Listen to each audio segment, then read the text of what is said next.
नमस्कार दोस्तों, स्वागत है आपका स्टडी फॉर सिविल सर्विसेज में। वीडियो को पूरा देखिए। कोई भी आपका फीडबैक है, कोई सजेशन है, तुरंत वीडियो में कमेंट करके जरूर बताइए। अच्छा लगे तो वीडियो लाइक जरूर कर लीजिए और ऐसे वीडियो लगातार फ्री में पाने के लिए चैनल को तुरंत सब्सक्राइब कर लीजिए और बेल आइकन को जरूर टैप कर लीजिए ताकि आगे भी सारे वीडियो आपको मिलते रहे। यूट्यूब में फॉलो करते हैं तो प्लीज ये वाला फ्री टेलीग्राम चैनल जरूर ज्वाइन कर लीजिएगा। सारे नोटिफिकेशन, सारे अपडेट यहीं पे आते हैं, ध्यान रखिएगा। स्टडी फॉर सिविल सर्विसेज का कोई भी पेड ग्रुप अगर आपको ज्वाइन करना है तो सिर्फ 856480560660897523864455 यही नंबर है हमारे, सिर्फ जहां पे कॉल या व्हाट्सएप कर सकते हैं। इंस्टाग्राम पे हमारा पेज जरूर फॉलो कर लीजिएगा, स्टडी फॉर सिविल .सर्विसेज है। ट्विटर पे हमको जरूर फॉलो कर लीजिएगा, @स्टडी फॉर सिविल्स है। Hello viewers, welcome back to our channel study for civil services के यूट्यूब चैनल में आप सबका मैं फिर से एक बार स्वागत करती हूं। और आज के अपने इस वीडियो में हम मॉड्यूल 15 को देखने वाले हैं, जो कि आपका इंग्लिश मीडियम में होगा। आप पढ़ ही रहे होंगे। यूपीएससी, यूपीपीएससी, बीईओ प्री 2022 के लिए आपके मॉड्यूल्स हैं। आपने अगर अभी तक हमारा यूट्यूब चैनल सब्सक्राइब नहीं किया है तो प्लीज़ उसे सब्सक्राइब कर लीजिए। आपने हमारा अभी तक फ्री टेलीग्राम ग्रुप ज्वाइन नहीं किया है तो प्लीज़ उसको भी ज्वाइन कर सकते हैं, ताकि एग्ज़ाम से संबंधित कोई भी इन्फॉर्मेशन है, वीडियो हो, चाहे फ्री पिक्चर्स हों, वॉइस लेक्चर्स हो, इंपॉर्टेंट अपडेट्स हों, लेटेस्ट पैटर्न हो, ट्रेंड्स हो, वो सारी चीज़ें आपको अपडेट होती रहें सही समय पर। ठीक है, इसीलिए आपको हमारे चैनल के साथ जुड़े रहना होगा और अपने दोस्तों के साथ हमारी वीडियोस को ज़्यादा से ज़्यादा शेयर करिए ताकि सब इसका भरपूर लाभ उठा सकें। इसी तरह से हमारे पिछले 14 मॉड्यूल्स आ चुके हैं। 15 का आपका हिंदी मीडियम में भी आ गया है या आने वाला होगा, तो आप चाहे तो उसे देख सकते हैं। चाहना नहीं है, एक्चुअली उसको देखना ही है। मैं रिक्वेस्ट करती हूँ कि आप सारे मॉड्यूल्स को प्रॉपर देखिए, चाहे इंस्टॉलमेंट में धीरे धीरे देखिए, पर देखिए ज़रूर। क्यों इंस्टॉलमेंट बोला? क्योंकि हर मॉड्यूल में हम 3 सब्जेक्ट्स लेते हैं और 3 सब्जेक्ट्स के कुछ कुछ पार्ट्स को हम वहाँ पर कवर करते हैं। यानी कि जितना हम आगे मॉड्यूल्स में बढ़ेंगे उतने ज़्यादा टॉपिक्स को हम कवर करते चल जाएंगे, राइट। तो चलिए बिना किसी देरी के हम अपने मॉड्यूल को शुरू करें। इससे पहले देखिए, जो हम मॉड्यूल्स यहाँ पर डिस्कस करते हैं, पढ़ते हैं, उस पर बेस्ड आपको 25 क्वेश्चंस पेड क्विज भी चलाया जाता है, जिसमें आप देखेंगे कि जो आपने यहाँ टॉपिक पढ़ा है ना, उस पर संबंधित कुछ 25 प्रश्न पूछे गए हैं।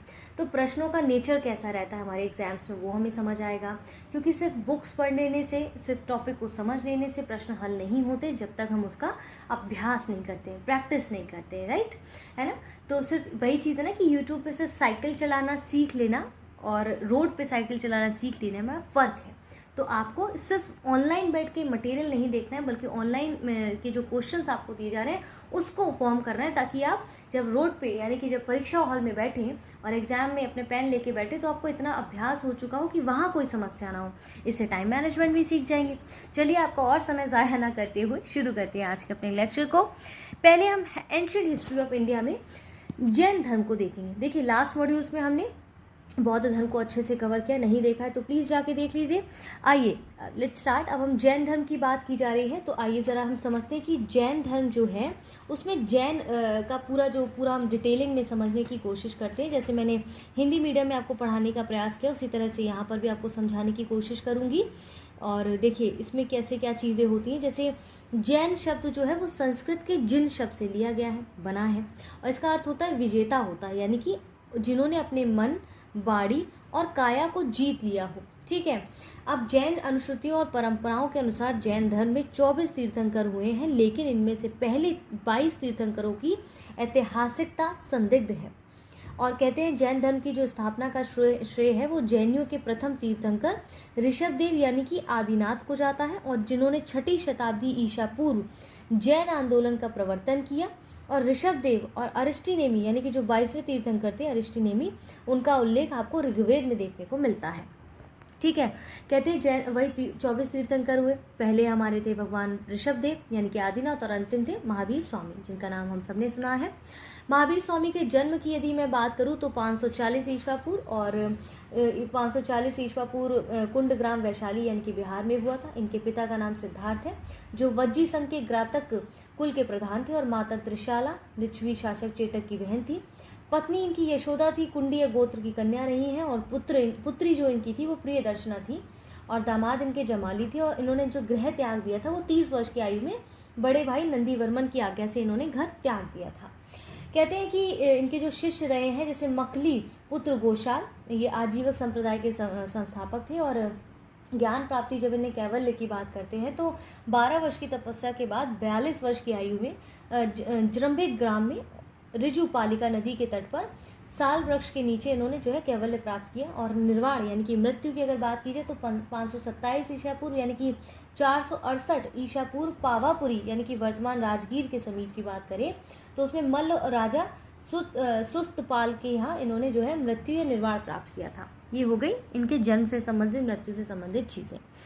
कहते हैं कि जैसे जैन आप देखेंगे जैसे मुख्यतः अगर हम बात करें जैसे 19वें तीर्थंकर की अगर मैं बात करूं तो क्या था कि मल्लीनाथ थे। इन्होंने क्या था कि श्वेतांबर अनुयायी स्त्री को मानते थे, ठीक है। और 22वें नंबर के जो तीर्थंकर थे अरिष्टिनेमी, अभी हमने सुना, इसका उल्लेख आपको ऋग्वेद में मिलता है। 23वें तीर्थंकर पार्श्वनाथ थे और प्रथम ऐतिहासिक तीर्थंकर है, इनका चिन्ह सर्प है। 24वें तीर्थंकर महावीर स्वामी है, ठीक है। और जैन धर्म के वास्तविक संस्थापक जो है वो यही इनको माना जाता है कहीं ना कहीं, दूसरे ऐतिहासिक तीर्थंकर। यह ऐतिहासिक से मतलब है कि ऐतिहासिकता अर्थ है प्रमाणिकता से, ठीक है। चलिए ये सब चीज़ें हो गई। अब कह रहे हैं कि महावीर के बचपन का नाम भाई वर्धमान क्या था, इनके चाइल्डहुड का नाम वर्धमान था। इनकी वाइफ का पता चला भी हमें क्या है। पार्श्वनाथ को 30 साल की उम्र में वैराग्य उत्पन्न हुआ जिस कारण वो गहताक सन्यासी हो गए, ठीक है।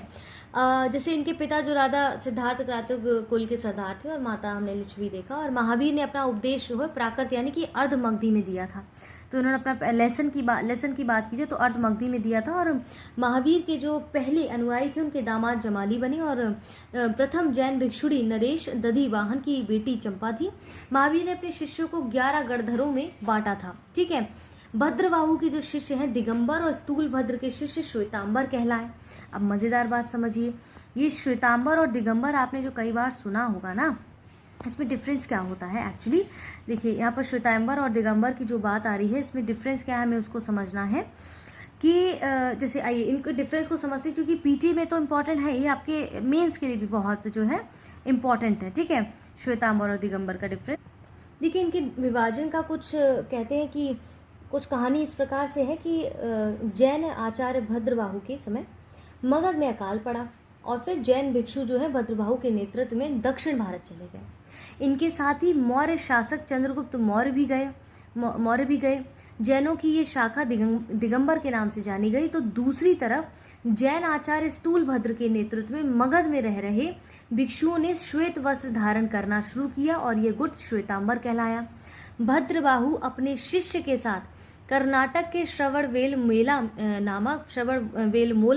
नामक स्थान पर गए और दक्षिण भारत के भिक्षु लौटकर मगध आए तो उन्होंने मगध के भिक्षुओं को श्वेत वस्त्र धारण करते हुए पाया और इनका विरोध किया। इसी क्रम में जैन धर्म श्वेतांबर और दिगंबर में बट गया।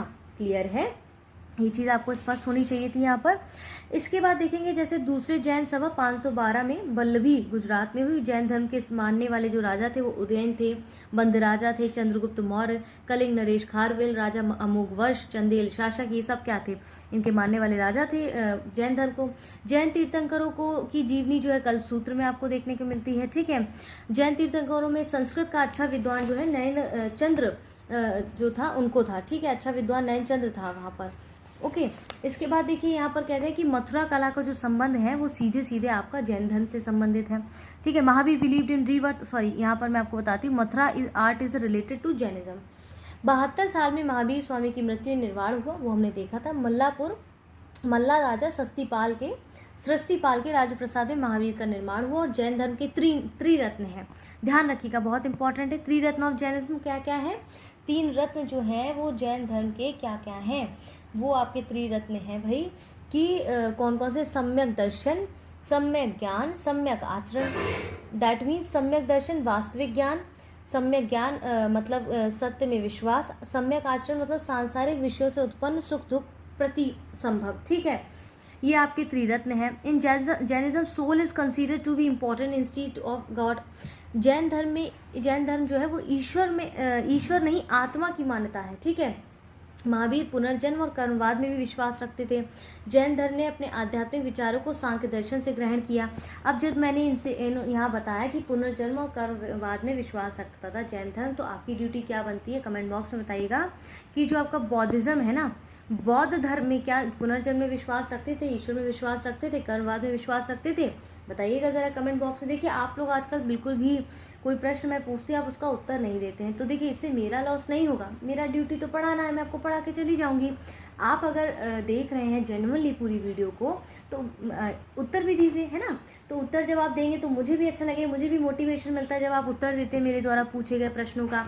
आपसे मैंने पूछा था लास्ट वीडियोस में कि भाई बताइएगा ज़रा कि अगर कोई आप प्रीवियस ईयर के क्वेश्चन यहाँ पर चाहते हैं तो एक तो भाई हम वो भी देख लेंगे, मेंस के चाहेंगे तो देख लेंगे, जैसा भी होगा। लेकिन आपने बताया नहीं, तो आपने नहीं बताया तो मैंने शुरू नहीं किया, तो आपकी गलती है, आपका लॉस है। तो आप लोग ज़रा सोचिएगा, इस बारे में विचार करिएगा फिर से। यहाँ 24 तीर्थंकर ऑफ जैन रिलीजन दिए गए हैं। तीर्थंकरों के नाम और उनके प्रतीक दिए गए। फॉर एग्जाम्पल आदिनाथ यानी कि ऋषभनाथ जो पहले तीर्थंकर थे, और उनका क्या था प्रतीक, वृषभ था। अजितनाथ की वो गज था उनका प्रतीक। संभवनाथ का अश्व था। अभिनंदन का बंदर था। सुमितनाथ का क्रौंच था, ठीक है। पद्म प्रभु का पद्म था। चंद्र प्रभु का अर्धचंद्रमा था। पुष्पदंत का मकर था, ठीक है। वासु पूज्य का भैंस था।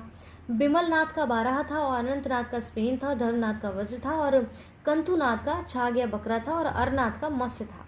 मुनि सुब्रतनाथ का कर्म था, और अष्टनेमी का शंख था, और परशुनाथ का सर्प था, और इसी तरह महावीर का सिंह था प्रतीक। क्लियर है, देख लीजिएगा आप एक झलक इसमें। आगे बढ़ते हैं इंपॉर्टेंट वन लाइनर फैक्ट्स की अगर मैं बात करूं, जैन धर्म जो है कहते हैं कि जैन धर्म में पूर्ण ज्ञान के लिए कैवल्य शब्द का प्रयोग किया गया है। तो what is the meaning of कैवल्य? तो देखेंगे कैवल्य क्या है कि जब जीव से कर्म का अवशेष बिल्कुल समाप्त हो जाता है और तब वह मोक्ष की प्राप्ति यानी कि कैवल्य कर लेता है। जैन धर्म में सिर्फ संघ के सदस्यों के लिए कैवल्य का नियम है, सामान्य जन के लिए नहीं है। सामान्य जन या गृहस्थों को भिक्षु जीवन में प्रवेश करने से पहले 11 कोटियों से होकर गुजरना पड़ता है, और महावीर स्वामी को कैवल्य की प्राप्ति हो जाने के बाद ही केवलिन जिनको विजेता, अर्ह यानी कि योग, और निर्ग्रंथ यानी कि बंधन रहित जैसी उपाधियां मिली। जैन धर्म पुनर्जन्म और कर्मवाद में विश्वास करता है। यह वेद की अपौरुषेयता और ईश्वर के अस्तित्व को अस्वीकार करता है। अपौरुषेयता मतलब बताया था ना, जो ये किसी पुरुष के द्वारा ना बनाया गया, मतलब जिसका निर्माण ही भगवान ने किया हो, काइंड ऑफ, ठीक है। अब कह रहे हैं कि जो आप देखेंगे यहाँ पर पंच महाव्रत की भी इन्होंने बात की है, इस पे ध्यान दीजिए। पंच महाव्रत की शिक्षा दी थी, जो इस प्रकार जैसे अहिंसा, सत्य, अस्त्य, तो इनका मतलब जैसे अहिंसा, जीव की हिंसा या हत्या ना करना। सत्य मतलब सदा सत्य बोलना। अपरिग्रह मतलब संपत्ति इकट्ठा ना करना। अस्त्य मतलब चोरी ना करना। ब्रह्मचर्य मतलब इंद्रियों को वश में करना। तो इन पांचों व्रतों में जो ऊपर के मैंने 4 बताए ना, जैसे अहिंसा, सत्य, अपरिग्रह, अस्त्य, ये 4 पार्श्वनाथ ने दिए थे, जबकि 5वां व्रत यानी कि ब्रह्मचर्य जो था वो महावीर ने जोड़ा था। स्पष्ट हो गया है। अब कह रहे हैं महावीर स्वामी ने अपने जीवन काल में एक संघ की स्थापना की थी, ठीक है भाई। इस संघ में 11 प्रमुख अनुयायी शामिल थे, इनको गणधर कहा था, अभी हमने ऊपर समझा था। अब जो गांधार जनपद है, यहाँ देखिए, आप देखिए इसमें क्या चीज़ कहने का प्रयास किया गया है, इसको समझते हैं। अब देखिए जैसे क्या हुआ कि महावीर की मृत्यु के बाद भाई अब संघ की स्थापना की, तो उसके प्रथम अध्यक्ष कौन बने? सुधर्मन जैन संघ का प्रथम अध्यक्ष बने, और कालांतर में जैन संप्रदाय श्वेतांबर और दिगंबर 2 संप्रदाय में विभक्त हो गया। अभी स्टोरी सुनी थी हमने। स्थूलभद्र के अनुयायी को श्वेतांबर कहा गया, ठीक है। स्थूलभद्र के अनुयायी की बात करें तो स्थूलभद्र कौन से नंबर के वो थे, कहते तीर्थंकर, क्या बोलेंगे हम उनको, है ना, कौन से नंबर के वो तीर्थंकर थे? और स्थूलभद्र, तो कह रहे हैं कि स्थूलभद्र जो है उनके अनुयायी को श्वेतांबर और भद्रबाहु के अनुयायी को दिगंबर कहा गया, ठीक है। और प्रथम जैन सभा ने जैन धर्म के 12 अंगों का संकलन किया है, और द्वितीय जैन सभा के समय 12 अंग, 12 जैन उपांग इत्यादि का। तो हमें मेन क्या समझना है कि जो इनकी 2 सभाएं हुई हैं, प्रथम सभा में जिसमें आप देखेंगे पाटलिपुत्र में हुई थी इनकी सभा। कहाँ पर हुई थी? पाटलिपुत्र में हुई थी, और अध्यक्ष कौन थे? स्थूलभद्र। और परिणाम क्या निकला इसमें? बिखरे और लुप्त ग्रंथों का संचयन, 12 अंगों का संकलन, जैन धर्म को 2 संप्रदाय में विभाजन करना, श्वेतांबर और दिगंबर। द्वितीय जो इनकी सम्मेलन था वो 513 से 526 वर्ष के बीच में था, और वल्लभी यानी कि गुजरात में इसका स्थान था संगीति का। देवर्धि श्रमण जो है उनके अध्यक्ष थे, और कुल 11 अंगों को लिपिबद्ध इसमें किया गया था। क्लियर है?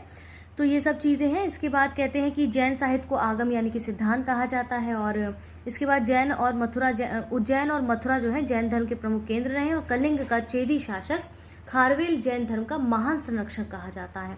क्लियर है? खजुराहो के मंदिर हिंदू और जैन धर्म से संबंधित हैं। आपने खजुराहो का मंदिर के बारे में सुना होगा, मैंने वैसे पढ़ाया भी है आपको कई जगह पे। मतलब अगर मैं बात करूँ आपको कि आर्ट एंड कल्चर में, तो मैंने वहाँ पर आपको खजुराहो टेम्पल के बारे में बताया है। देखिए खजुराहो का जो मंदिर है ना, हिंदू और जैन धर्म से संबंधित है।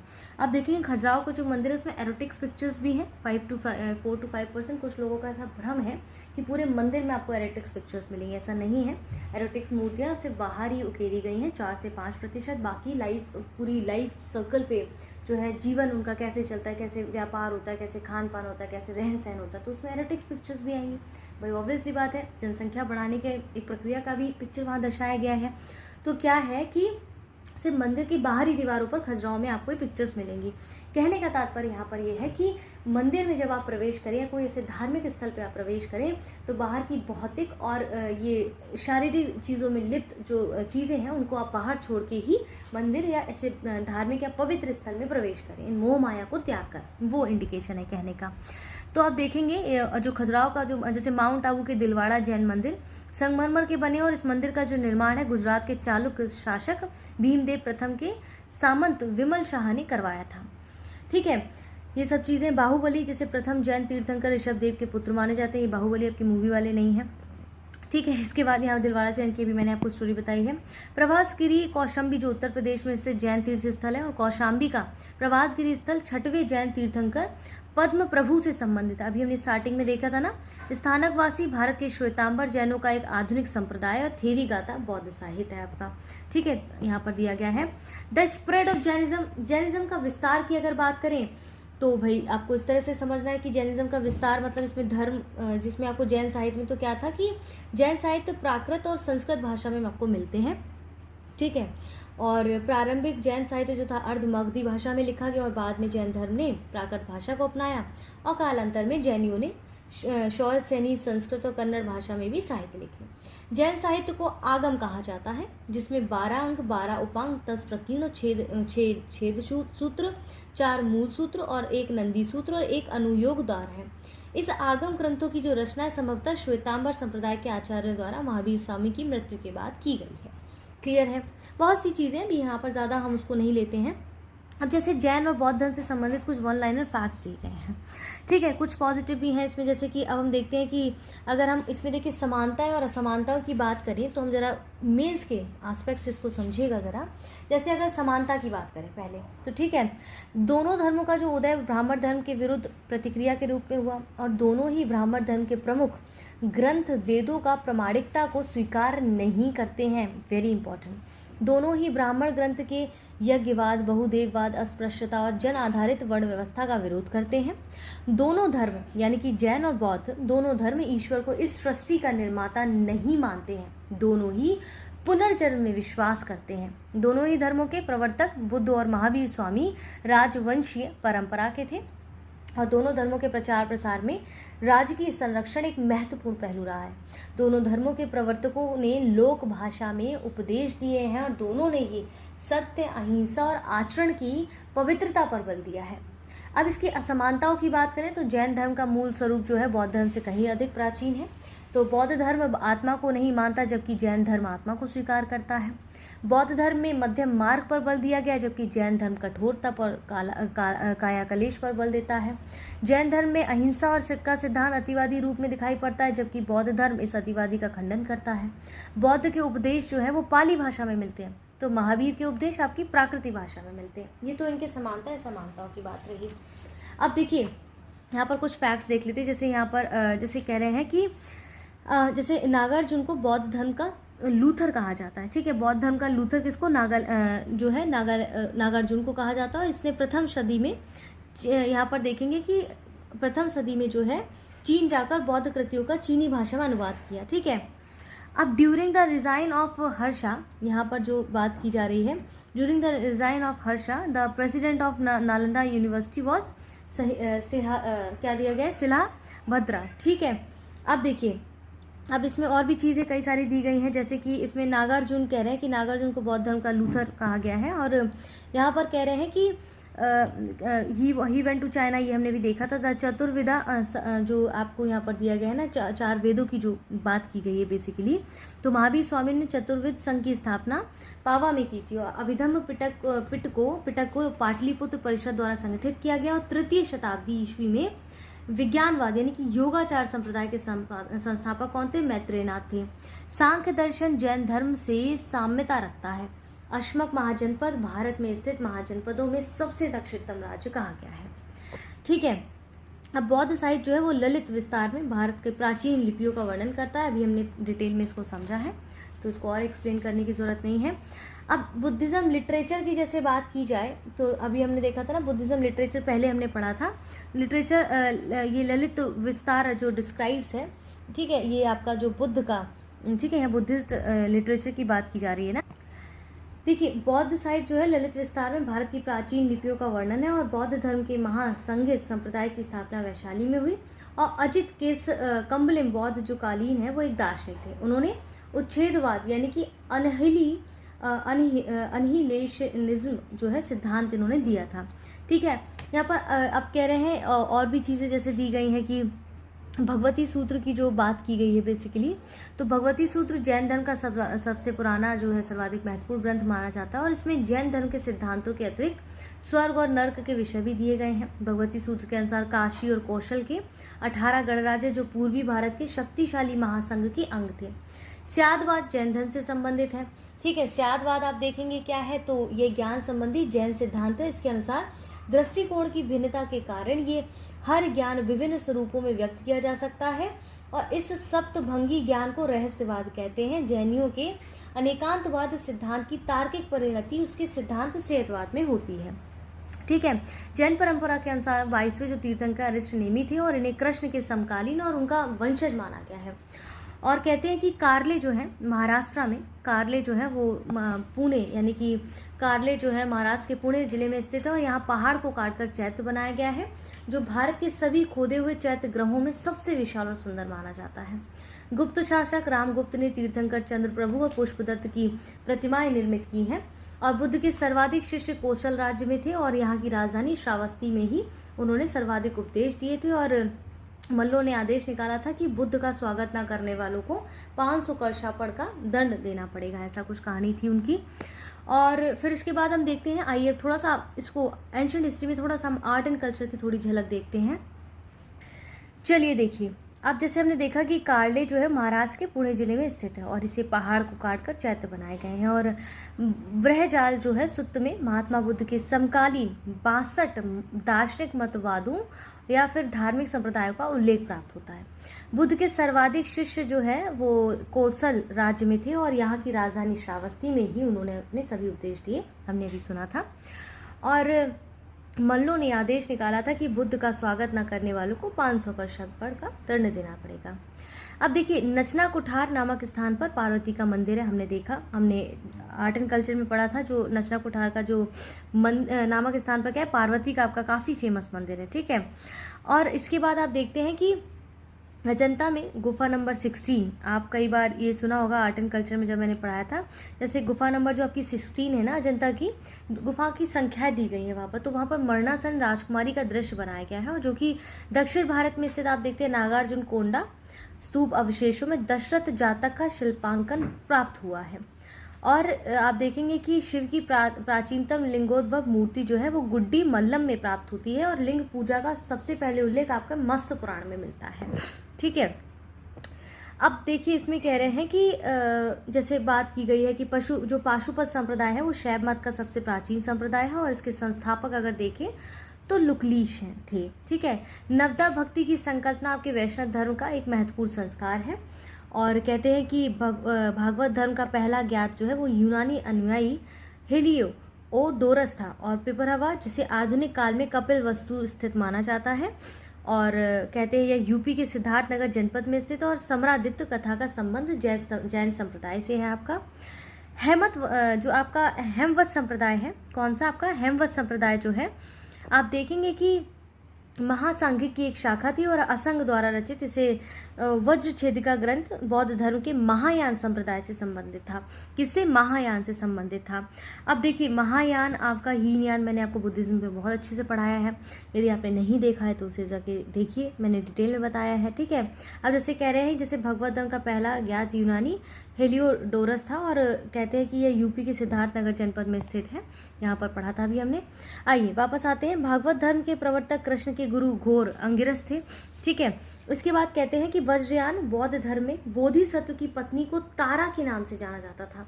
श्वेताश्वर उपनिषद में पहली बार भक्ति का उल्लेख मिलता है आपको, ठीक है। पहली बार भक्ति का उल्लेख आपको श्वेताश्वर उपनिषद से मिलता है, राइट। चलिए देखिए, अब कहते हैं कि अवंती में बौद्ध धर्म का जो प्रचार है वो महाकात्यायन ने किया है, ठीक है। महाकात्यायन ने अवंती में बौद्ध धर्म का प्रचार किया। बावेरु जातक, दशरथ जातक, शिवी जातक और बौद्ध रचनाएं थी ये। पार्श्वनाथ की शिक्षाएं आपकी संघीकृत रूप में चातुर्याम नाम से जानी जाती हैं, ठीक है। आप देखेंगे बौद्ध किसकी बात कर रहे हैं, ये पार्श्वनाथ की शिक्षाएं जो संग्रहित रूप से चातुर्याम नाम से जानी जाती हैं। कुरचूक है वो एक जैन धर्म का संप्रदाय था और बौद्ध धर्म में अष्टांगिक मार्ग को भिक्षुओं का कल्याण मित्र कहा है। अगर आपने अष्टांगिक मार्ग देखा होगा मेरा, वो पिछला जो बौद्ध धर्म में हमने पढ़ा था, उसमें बताइएगा कि अष्टांगिक मार्ग क्या है, ये बौद्धिज्म में है ना। तो जो है अष्टांगिक मार्ग को भिक्षुओं का कल्याण मित्र है। और संथारा प्रथा, बताइएगा संथारा प्रथा क्या है ना। संथारा कस्टम क्या है, बहुत इंपॉर्टेंट है ये। संथारा प्रथा जैन संप्रदाय से संबंधित है और उसी को संलेखना प्रथा भी कहा गया है। ध्यान रखिएगा, संथारा या संलेखना एक ही चीज आपकी, क्लियर है। प्राचीनतम जैन काल से मूर्तियां बिहार चौसा से प्राप्त हुई हैं और महासंघिक संप्रदाय बौद्ध धर्म से संबंधित था।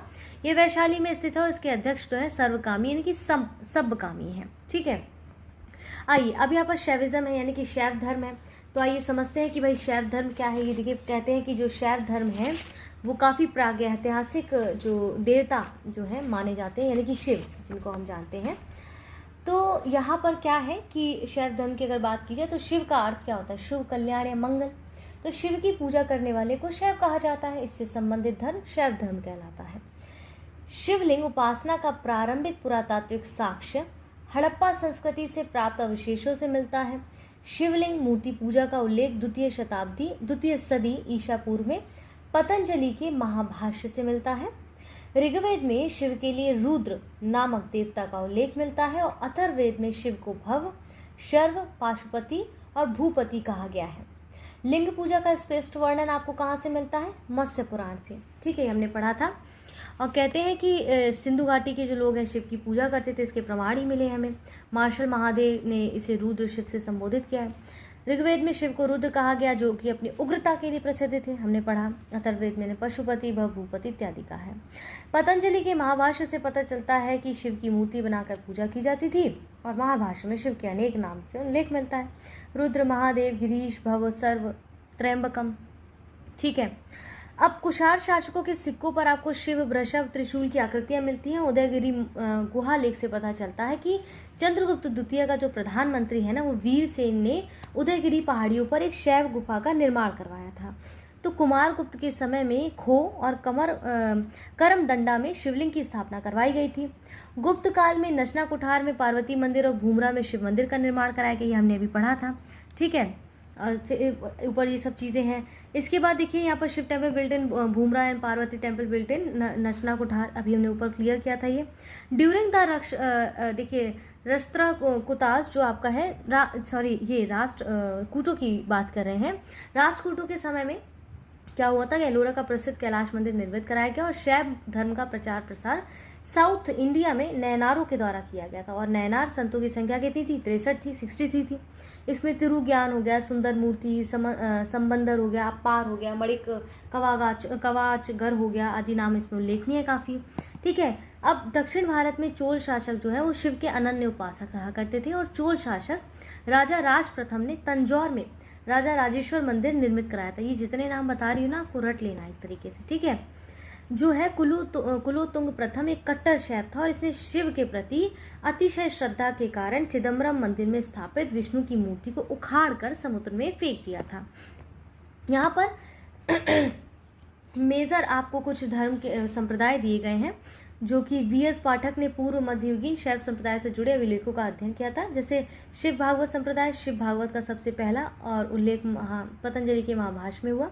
मत्त मयूर संप्रदाय, चेदी वंश के अभिलेखों में इस संप्रदाय का उल्लेख मिलता है। आगमंत संप्रदाय संस्थापक अघोर शिवाचार्य थे और शुद्ध शैव संप्रदाय आपके संस्थापक श्रीकांत शिवाचार्य थे। और पाशुपत और लाकुल संप्रदाय के जो संस्थापक है वो लुक्लीश नामक ब्रह्मचारी ने द्वितीय ईसा पूर्व में संप्रदाय की स्थापना की थी। ठीक है, major architecture related to Shaivism देखते हैं। लिंगराज मंदिर जो था भुवनेश्वर उड़ीसा में बनाया गया उस टाइम पे। शिव मंदिर आपका भूमरा यानी कि मध्य प्रदेश गुप्त युग में बनाया गया। पार्वती मंदिर नचना कोठार हमने पढ़ा था, जो कि पन्ना डिस्ट्रिक्ट मध्य प्रदेश में है। कैलाश मंदिर आपका कांची के कैलाश मंदिर का निर्माण पल्लव शासक नरसिंह वर्मन द्वितीय ने करवाया। वहीं दूसरा कैलाश मंदिर एलोरा के कैलाश मंदिर का निर्माण राजपूत शासक प्रथम कृष्ण ने करवाया। कंदरिया महादेव मंदिर बहुत इंपॉर्टेंट है, इसका निर्माण चंदेल शासकों ने करवाया। रुद्र महाकाल रुद्रमाल मंदिर जो है वो गुजरात के शासक जयसिंह सिद्धराज ने काठियावाड़ के सिद्धपुर में करवाया था। बृहदेश्वर मंदिर चोल शासक राजा राज प्रथम ने तंजौर में करवाया। ये भारत का सबसे बड़ा मंदिर है। सोमनाथ मंदिर ये गुजरात के काठियावाड़ में स्थित है। नटराज मंदिर आपका चिदम्बरम तमिलनाडु में स्थित है। ठीक है, इसके बाद विश्वनाथ मंदिर आपका वाराणसी यूपी में है और विरूपाक्ष टेम्पल हम्पी यानी कि कर्नाटक में है। अब क्या है कि शैव धर्म से संबंधित देश के बहुत सारे भागों में 12 ज्योतिर्लिंग है। 12 द्वादश ज्योतिर्लिंग आपने सुना होगा। ठीक है, अब वही कहाँ कहाँ पर देखिए ज़रा, इंपॉर्टेंट है, जान लीजिए। सोमनाथ, नागेश्वर, ठीक है, केदारनाथ, विश्वनाथ, वैद्यनाथ, महाकालेश्वर जो कि उज्जैन में है, ओंकारेश्वर मध्य प्रदेश में, भीमकरेश्वर आपके नासिक में, त्र्यंबकेश्वर नासिक में, घुश्मेश्वर, मल्लिकार्जुन जो आंध्र प्रदेश में, और रामेश्वरम, ये आपके 12 जो है ये ज्योतिर्लिंग है।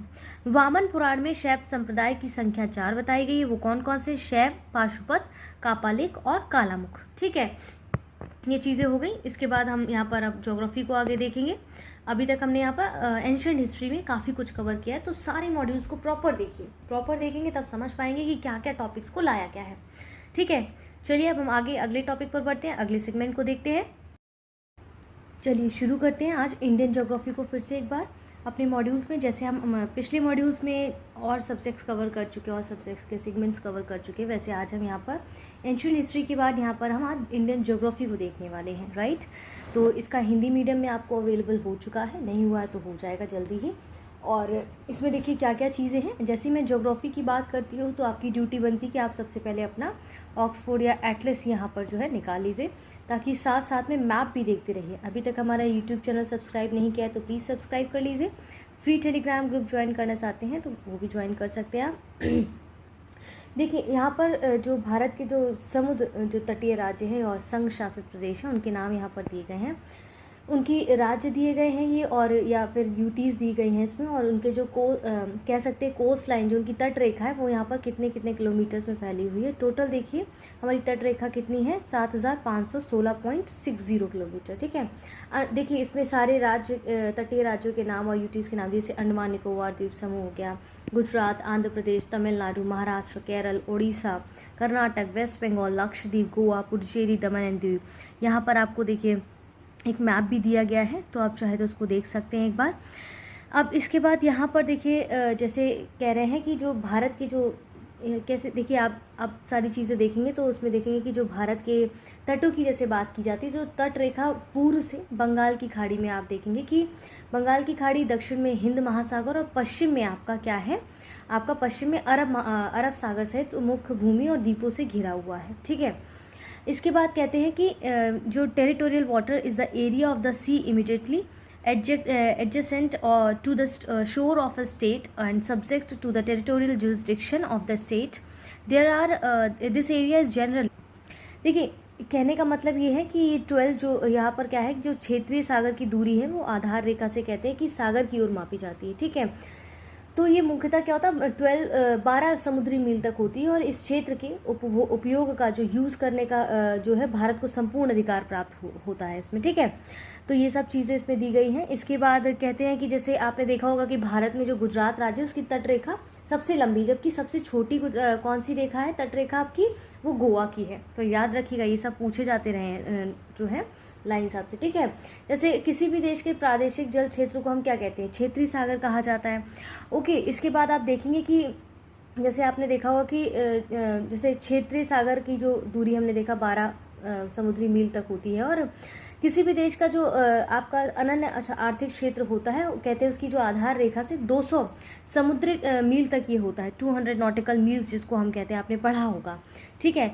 तो वो आपका 200 नॉटिकल मील होता है, और इस क्षेत्र में भारत को वैज्ञानिक अनुसंधान यानी कि साइंटिफिक और रिसर्च की छूट मिल जाती है। भारत का जो औसत समुद्र तल है वो चेन्नई तट से मापा जाता है, और प्राचीन भारतीय प्रायद्वीपीय साक्ष्यों में हिंद महासागर को रत्नाकर से संबोधित है किया जाता है, ठीक है। यहाँ पर वो सब चीज़ें हमने देखी हैं, 200 नॉटिकल मील्स वगैरह।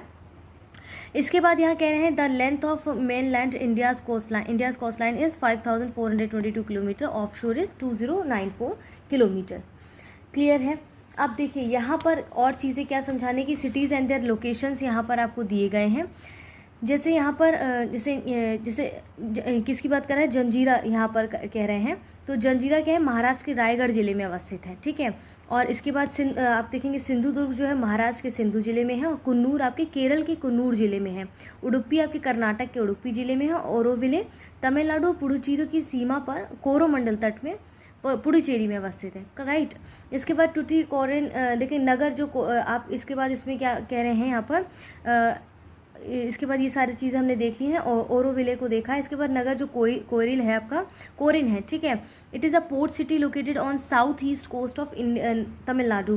तो तमिलनाडु के आप देखेंगे कि ये जो यहाँ पर ध्यान दीजिए, तमिलनाडु के आप राज्य के कन्याकुमारी जिले में आप इसको देखने को मिलता है। इसके बाद मेन आता है, यहाँ पर कह रहे हैं कि जो थारागंबड़ी जो है टाउन है आपका, ये ठीक है, ये नाम समझ में आ रहा है आपको। देखिए मैप खोल के बैठेंगे, क्योंकि हर चीज़ इसमें जो है समेकित कर पाना एक ही वीडियो में संभव थोड़ा नहीं हो पाता है, तो आप इसमें कॉपरेट करेंगे और यहाँ इस चीज़ों को समझेंगे। देखिए जो आपका ये है ना तरंगमबाड़ी जो डेनमार्क है एक्चुअली, तो ये क्या है कि तमिलनाडु तट पर अवस्थित तरंगमबाड़ी डेनमार्क से संबद्धता के लिए काफ़ी विख्यात है। और इसके बाद आप देखेंगे जैसे न्यू जेरूशलम चर्च हो गया, जिरवेन चर्च हो गया, यहाँ की प्रमुख कुछ बिल्डिंग्स हैं, यहाँ कह सकते हैं इमारतें हैं, और डेनमार्क निवासियों ने बनाई थी इसको। तो डेनमार्क निवासी यहाँ 1620 में आए थे, और 1845 ईस्वी में डेनमार्क ने यह बस्ती अंग्रेजों को बेच दी थी बाद में, ठीक है। अब ये डिवीज़न जो आप देख रहे हैं, कह रहे हैं this division alongs India coast line indicate under water coast line relief contours. These show the depth of a sea floor. On this basis there are 4 relief zones in the sea region. For example, continental coast, continental slope, deep sea plains and sea throw. ठीक है, sea beaches and state दिए गए हैं, आप यहाँ पर आपको sea beaches और उनके क्या दिए गए, स्टेट्स दिए गए। जैसे यहाँ पर जो दीघा सी बीच है आपका, ये वेस्ट बंगाल स्टेट में है, ठीक है। गोपालपुर आपका उड़ीसा में, इसके बाद मरीना आप देखेंगे तमिलनाडु में, कोलवा आपका गोवा में, और बखाली आपका वेस्ट बंगाल में। क्लियर है।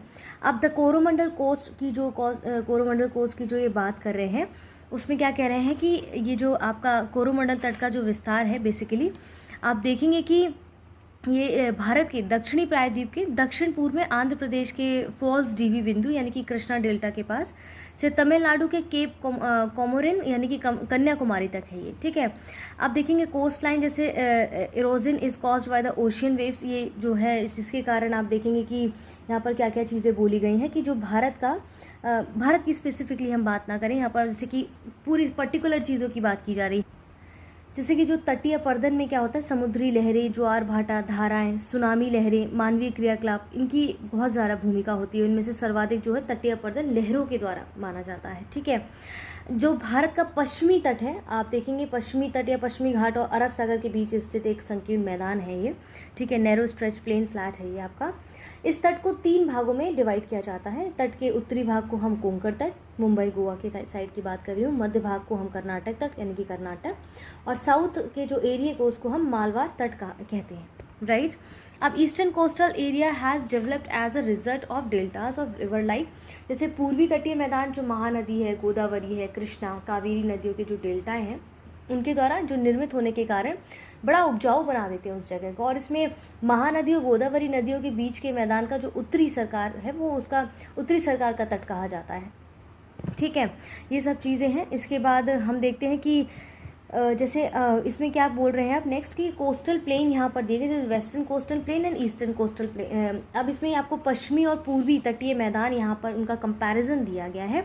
इसके बाद यहाँ पर उनको डिटेल में यहाँ पर दिया गया है। ठीक है, आइए पहले इसको समझते हैं। इसमें डिफरेंस जैसे कि आप देखेंगे कि यहाँ पर गुजरात प्लेन्स की जो बात की गई है, डिफरेंस मतलब एज इन की उसमें देखिए गुजरात प्लेन्स आप देखेंगे कोंकण कोस्ट प्लेन, इसके बाद कर्नाटक कोस्ट प्लेन, ये मालाबार आपका है ये। ठीक है, मालाबार कोस्ट प्लेन, और इसके बाद उत्कल कोस्ट प्लेन। ये आई थिंक उतना बेटर तरीके से शायद नहीं दी गया, इसको हम नीचे समझेंगे तो शायद आप बेहतर समझ पाएंगे। आइए फिर इसके आंध्र प्रदेश और काकीनंदा प्लेन और तमिलनाडु और कोरोमंडल कोस्टल प्लेन यहाँ पर दिए गए हैं, ये आपको क्लियर है। आइए इसको हम और थोड़ा बेहतर समझते हैं, इसकी जो डिटेलिंग है ना उसको समझते तब आप बेहतर यहाँ पर समझ पाएंगे एक्चुअल में क्या कहने का प्रयास किया गया है यहाँ पर। ठीक है, वेस्ट कोस्टल प्लेन की अगर बात की, देखिए जैसे आपका जो पश्चिमी की अगर मैं पश्चिमी तटीय मैदान की बात करूँ तो ये जो इस मैदान का जो विस्तार है ना, रेंज है, आप देखेंगे कि सूरत से कन्याकुमारी तक है, और खंबात कहते हैं ना, खंबात की खाड़ी से कुमारी अंतरिक्ष तक, अरब सागर के तट और पश्चिमी घाट के बीच फैले हैं। और पश्चिमी तटीय मैदान की जो अधिकतम चौड़ाई है वो गुजरात में नर्मदा और ताप्ती के मुहाने के करीब 80 किलोमीटर है। तो पश्चिमी तटीय मैदान में बहने वाली नदियाँ छोटी और कैसी होती हैं, आप देखेंगे ये छोटी और तीव्रगामी होती हैं, और यहाँ की जो अधिकतर नदियाँ हैं वो मुहाने पर डेल्टा न बनाकर एस्चुरीज का निर्माण करती है, यानी कि जोरनदी मुखी निर्माण करती हैं। और वेस्टर्न तट पर क्या होता है कि यहाँ पर कई सारे पसजल पाए जाते हैं, और जिन्हें केरल में कायल कहते हैं, उदाहरण के लिए बेम्बनाट और अस्थामूडी है। ठीक है, उदाहरण के तौर पर यहाँ पर देखिए पेड ग्रुप के लिए कुछ व्हाट्सएप नंबर्स दिए गए हैं, आप चाहे तो ज्ञान सर से डायरेक्ट यहाँ पर मैसेज कर सकते हैं उनको। ठीक है, अब यहाँ पर जैसे आपका ये सब चीज़ें दी गई, जैसे बैक वाटर क्या होता है, यही बैक वाटर की जो मैं बात कर रही थी, तो बैक वाटर का एक प्रकार का ना लैगून होता है ये। ठीक है, it's a type of lagoon, तो जिसका निर्माण नदियों के मुहाने पर बालू में जमाव के कारण बनता है, और पश्चिमी मैदान को 4 भागों में बांटा जा सकता है। जैसे आपका वेस्टर्न प्लेन्स में देखेंगे पश्चिमी भागों 4 भागों में बांटा जा सकता है, जैसे गुजरात का मैदान हो गया, गुजरात प्लेन हो गया, कोंकण प्लेन हो गया, इसके बाद आपका कन्नड़ यानी कि कर्नाटक मैदान हो गया, मालाबार का मैदान हो गया। तो ये आपका जो गुजरात एरिया है ना, गुजरात का प्लेन जो मैदान है, गुजरात का तटवर्ती क्षेत्र, कोंकण का जो मैदान है वो दमन से गोवा के बीच में है, और कन्नड़ यानी कि कर्नाटक का जो मैदान है गोवा से मैंगलोर के बीच में है, मंगलौर, और मालाबार का मैदान आपका मंगलौर से कन्याकुमारी के बीच में है। क्लियर है, यहाँ पर देखिए अब उन्हीं चीज़ों के बारे में डिटेलिंग दी गई। जैसे गुजरात प्लान्स की अगर हम बात करें, गुजरात का जो मैदान है वो कहते हैं सौराष्ट्र से सूरत तक विस्तृत है, आप मैप खोलिएगा समझ पाएंगे, सौराष्ट्र से सूरत तक ये विस्तृत है, और इसका जो ढाल है वो पश्चिम और दक्षिणी पश्चिम की ओर है, और इसका भीतरी क्षेत्र जो है काप मिट्टी के कारण काफ़ी ये उपजाऊ है, लेकिन तटीय क्षेत्रों में ज्वार का जल बहते रहने के से नमकीन दलदल अधिक पाए जाते हैं, और तट पर सर क्रीक, कोरी क्रीक, कच्छ की खाड़ी, खंबात की खाड़ी, जिसके कारण यहाँ का जो तट है काफ़ी कटा फटा पाया जाता है। ठीक है, इसके बाद आप देखेंगे जैसे कोस्टल प्लेन ऑफ कोंकण। अब कोंकण का जो तटीय मैदान है ये दमन से गोवा तक फैला हुआ है, और मैदान में यहाँ पर ज़्यादा वर्षा होती है, और यहाँ पर आप देखेंगे आम, नारियल, चावल अधिक पैदावार है। और थाल घाट और भोर घाट के दर्रे जो है क्रमशः मुंबई और गोवा के दक्षिण पूर्व में स्थित है, और इस मैदान में बहने वाली नदियों का जो उत्तर से दक्षिण की ओर क्रम है वो कुछ इस प्रकार से, जैसे पिंजल, ठीक है, बसाक, भोगरावा, जुआरी, इस तरह से इनका उत्तर से दक्षिण की ओर नदियों के बहने का जो है क्रम है। क्लियर है, coastal plain of Karnataka, Mysore, ठीक है, ये मैदान जो है गोवा से मंगलौर तक फैला हुआ है, और उत्तरी भाग इसका संकरा है, लेकिन दक्षिणी भाग जो साउदर्न एरिया है वो अधिक चौड़ा माना जाता है, और वर्षा की अधिकता और टेम्परेचर की अनुकूलता के कारण ये सुपारी, गरम मसाले, केला, आम, नारियल, चावल आदि यहाँ पर पैदा किए जाते हैं। और यहाँ पर पूर्व की ओर ढाल पाया जाता है, और सीढ़ी नुमा ढालों पर, घाट के पश्चिमी ढालों पर काजू, केला, आम, सुपारी, कहवा, काली मिर्च की बागवानी की जाती है। ठीक है, इसके बाद यहाँ पर कोस्टल एरिया ऑफ मालाबार का तटीय मैदान जैसे कुमारी अंतरिक्ष तक फैला हुआ, इसमें लंबे और सकरे लैगून या कयाल पाए जाते हैं। जैसे पेरियार इस मैदान में बहने वाली सबसे लंबी नदी है। यह तट कांप और महीन लैगराइट मिट्टी से निर्मित है। यहाँ की जलवायु उष्ण और आर्द्र है। यहाँ पर रबर, सिनकोना, कहवा, गरम मसाले, पान, नारियल, लेमन, अनेक फल, शोरा घास आदि यहाँ पर फार्म पाए जाती हैं। और तट पर कई आणविक खनिज जैसे आप देखेंगे मोनोजाइट हो गया, जिरकन इत्यादि यहाँ पर मालाबार तटीय मैदान पे आपको देखने को मिलते हैं। ठीक है, इसके बाद आपका आ जाता है ईस्टर्न कोस्टल एरिया, आपका जो पूर्वी घाट है। तो कहते हैं कि पूर्वी घाट और बंगाल की खाड़ी के तट के बीच में जो निर्मित मैदान को हम पूर्वी तटीय मैदान कहते हैं, यानी कि ईस्ट कोस्टल प्लेन कहते हैं। उसका विस्तार स्वर्ण रेखा नदी से लेकर कन्याकुमारी तक फैला हुआ है। पूर्वी तटीय मैदान या घाट को हम 3 भागों में बांट सकते हैं, जैसे कि उत्कल तट हो गया, ठीक है, इसको वैसे ही समझने की, ओरली समझने की कोशिश करिए। उत्कल तट जैसे स्वर्ण रेखा नदी से महानदी के बीच में उड़ीसा के एरिया में। उत्तरी सरकार तट आप देखेंगे तो ये महानदी से कृष्णा नदी के बीच में, और कोरोमंडल तट आप देखेंगे तो ये जो है बेसिकली आपका कृष्णा नदी से कन्याकुमारी के बीच में, यानी कि आंध्र प्रदेश और तमिलनाडु के एरिया की बात की जा रही है, राइट, ठीक है। इसके बाद आप देखेंगे इसे कोरोमंडल तट हो गया, वो कृष्णा नदी से कन्याकुमारी के बीच में, यानी कि आंध्र प्रदेश और तमिलनाडु के बीच की बात की जा रही है आपसे, ठीक है। अब जैसे कहते हैं कि पूर्वी तटीय मैदान को दक्षिण पश्चिमी मानसून और उत्तर पूर्वी मानसून, दोनों मानसूनों से वर्षा की प्राप्ति होती है, और ये क्षेत्र में चिकनी मिट्टी की प्रधानता के कारण, ठीक है, चावल की खेती बहुत की जाती है। और पूर्वी तटीय मैदान में आप गोदावरी और कृष्णा नदी के डेल्टा में कोल्लेरू झील स्थित है। कौन सी? कोल्लेरू झील स्थित है, ठीक है। पूर्वी तटीय मैदान पश्चिमी तटीय मैदान के कंपैरिजन में अधिक चौड़ा है, क्योंकि पूर्वी तटीय मैदान की जो नदियां हैं ना, अपने मुहाने पर एस्चुरीज ना बनाकर डेल्टा का निर्माण करती हैं। वहीं पूर्वी तटीय मैदान पर उत्तर से दक्षिण स्थित प्रमुख डेल्टा हैं, जैसे महानदी डेल्टा जो कि उड़ीसा में है, गोदावरी डेल्टा जो कि आंध्र प्रदेश में, कृष्णा डेल्टा जो कि आंध्र प्रदेश में, और कावेरी डेल्टा जो कि तमिलनाडु में, राइट, क्लियर हो गया है। अब the eastern coastal planes is generally divided into 3 सब डिविजन्स। आप देखेंगे यहाँ पर इनका 3 डिवीजन दिए गए हैं पूर्वी तटीय मैदानों को, जैसे उत्कल या तटीय मैदान, ठीक है, आंध्र या काकीनाडा या तटीय मैदान, और इसके बाद Tamil Nadu coastal part of Coromandel. अब यहाँ पर देखिए इनका डिटेलिंग दी गई, जैसे उत्कल का तटीय मैदान आपका ये गंगा के डेल्टा से कृष्णा नदी तक के डेल्टा तक फैला हुआ है, और महानदी के डेल्टा में अधिक चौड़ा है। ये ज्वारीय वन फैले हैं यहाँ पर, और मिट्टी उपजाऊ होने के कारण चावल और जूट की खेती यहाँ पर की जाती है। कोस्टल प्लेन ऑफ आंध्र और काकीनाडा, अगर आप देखें काकीनाडा जो आंध्र या काकीनाडा का तटीय मैदान है, ये आंध्र प्रदेश के तटीय भाग में पुलकट झील तक फैला है, और ये पूर्णतः समतल और उपजाऊ अवसादों के जमाव के कारण सुप्रवाहित और सिंचित भाग है। यहाँ नारियल, केला, चावल, गन्ना, जूट, तंबाकू, कपास, दलहन आदि पाए जाते हैं, पैदा किए जाते हैं, ठीक है। इस तट पर विशाखापट्टनम, काकीनाडा, मसूलीपट्टनम प्रमुख बंदरगाह हैं। और यहाँ पर तमिलनाडु जो कोस्टल एरिया की अगर बात की जाए तो ये मैदान पुलकट झील से लेकर कुमारी अंतरीप तक फैला हुआ है। संपूर्ण तटीय भाग में कावेरी, पेन्नार, पालर, बैगई आदि नदियाँ संपूर्ण मैदानी भाग को हरा भरा और समतल और विशेष उपजाऊ बना देती हैं, ठीक है। यहाँ पर देखिए पश्चिमी और आपके पूर्वी घाट तटीय मैदानों के डिवीजन दिए गए। जैसे पश्चिमी तटीय मैदान क्या होता है आपका, जैसे नैरो होता है, ठीक है, और ये अधिक आर्द्र भी होता है। छोटी और तीव्रगामी नदियाँ इसमें बहती हैं जो डेल्टा बनाने में कैपेबल नहीं होती हैं और एस्चुरीज का निर्माण करती हैं पश्चिमी तटीय मैदान में। इस मैदान के दक्षिण भाग में अनेक लैगून पाए जाते हैं और पश्चिमी तट अधिक कटा फटा होता है, इसी कारण यहाँ पर अधिक बंदरगाह भी होते हैं। जबकि ईस्टर्न कोस्टल प्लेन्स में हमने देखा था कि अधिक चौड़ा है लेकिन ये शुष्क है। यहाँ बड़ी बड़ी नदियाँ जैसे कावेरी, कृष्णा, गोदावरी, महानदी ने बड़े बड़े डेल्टाओं का निर्माण किया है। इस मैदान में लैगून की संख्या कम है और तट कम कटा फटा है और इस कारण बंदरगाह भी अपेक्षाकृत यहाँ पर कम ही पाए जाते हैं, ठीक है। आइसलैंड ऑफ इंडिया की बात करें, भारतीय द्वीप समूह की, तो आप देखेंगे कि we can divide the Indian island into 2 main parts. जैसे बंगाल की खाड़ी में स्थित अंडमान निकोबार द्वीप समूह, दूसरा लक्षद्वीप अरब सागर में केरल के तट से सटे लक्षद्वीप समूह, ठीक है। अब हम डिटेलिंग में पढ़ेंगे अंडमान और निकोबार द्वीप समूह के बारे में, ठीक है। अब जैसे अंडमान और निकोबार द्वीप समूह की बात की जा रही है तो समझिएगा ज़रा। अंडमान और निकोबार द्वीप समूह बंगाल की खाड़ी में अवस्थित है और ये लगभग 572 छोटे बड़े द्वीपों से मिलकर बना हुआ है, ठीक है। और इसमें जो मुख्यतः द्वीप समूह जो है वो समुद्र में जलमग्न पर्वतों का भाग है और कुछ द्वीपों की जो उत्पत्ति है वो ज्वालामुखी क्रिया से भी जुड़ी है यहाँ पर। और 10 डिग्री उत्तरी अक्षांश, आप 10 डिग्री चैनल के बारे में जब पढ़ेंगे तो उत्तरी अक्षांश जो है आपका 10 डिग्री वो अंडमान द्वीप को निकोबार द्वीप से अलग करता है। अंडमान में द्वीपों का जो समूह है जैसे उत्तरी अंडमान, मध्य अंडमान, दक्षिणी अंडमान, लिटिल अंडमान, ठीक है।